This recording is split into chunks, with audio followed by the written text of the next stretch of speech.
I was filled with hurt, pain, and emptiness. I've heard it all. I've heard, people say that I wouldn't amount to anything. And I have been told that for so much of my life that I started to believe it.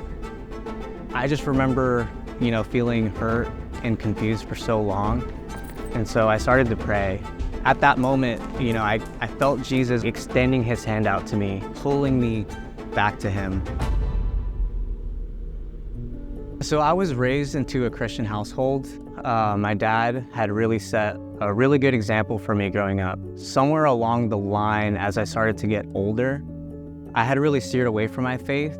I had started to become someone I didn't want to be. And I put my heart in a lot of the wrong areas. I was filled with resentment and filled with a lot of, anger, doing things I wasn't supposed to be doing, hanging out with people I shouldn't have been hanging out with, pursuing relationships I shouldn't have been pursuing. And I lived every day like I was already dead. I remember feeling kind of nothing. I had felt like that for so long that I started to feel kind of numb to a lot of things. So I was just going through the motions every day. I just remember, feeling hurt and confused for so long. And the answers always seemed so far out of sight. And so I started to pray, and I felt Jesus extending his hand out to me and pulling me back to him, away from this hole I had put myself in.